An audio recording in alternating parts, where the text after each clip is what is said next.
বাংলাদেশের অর্থনীতিকে সহায়তা দিতে বড় অঙ্কের ঋণ ও বিনিয়োগ পরিকল্পনা নিয়ে এগিয়ে এসেছে Asian development bank.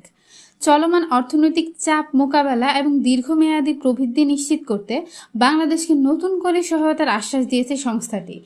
Dhaka সফরকালে ADB president মাসাতু কান্ডা বাংলাদেশের সঙ্গে প্রায় $1.4 বিলিয়ন ঋণ চুক্তি সই করেছেন। এর মধ্যে মধ্যপ্রাচ্য সংকটের প্রভাবে দেশের অর্থনীতিতে সৃষ্ট চাপ সামাল দিতে অতিরিক্ত $250 মিলিয়ন সহায়তা অন্তর্ভুক্ত রয়েছে। এডিবি জানিয়েছে, আন্তর্জাতিক বাজারে জ্বালানি তেল, এলএনজি, সার এবং শিপিং খরচ বেড়ে যাওয়ায় বাংলাদেশের অর্থনীতি চাপে রয়েছে।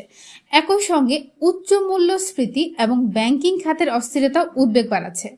এই পরিস্থিতিতে সরকার ও উন্নয়ন সহযোগীদের সঙ্গে সমন্বয় করে পরিস্থিতি পর্যবেক্ষণ এবং প্রয়োজনীয় সহায়তা অব্যাহত রাখার কথা জানিয়েছে সংস্থাটি। পাশাপাশি জ্বালানি ও রপ্তানি খাতের বহুমুখীকরণ এবং প্রাতিষ্ঠানিক সক্ষমতা বাড়াতে নতুন বিনিয়োগ পরিকল্পনার কথা বলা হয়েছে। সবচেয়ে বড় ঘোষণা এসেছে নতুন একটি দীর্ঘমেয়াদী উদ্যোগ নিয়ে।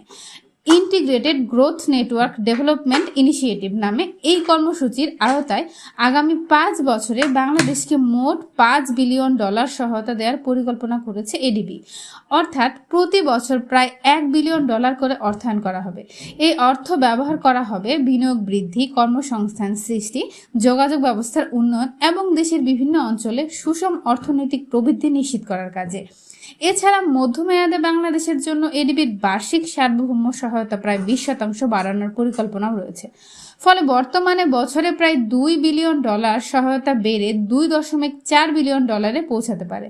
ঢাকা সফরকালে অর্থ ও পরিকল্পনা মন্ত্রী আমির খসরু মাহমুদ চৌধুরীর সঙ্গে বৈঠক করেন এডিবি প্রেসিডেন্ট।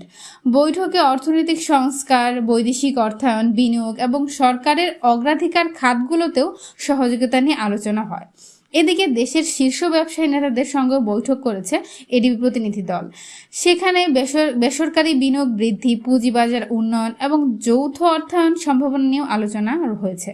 বিশ্লেষকরা বলছেন, বৈশ্বিক অর্থনৈতিক অনিশ্চয়তার এই সময়ে এডিবির বাড়তি সহায়তা বাংলাদেশের অর্থনীতির জন্য গুরুত্বপূর্ণ স্বস্তি এনে দিতে পারে।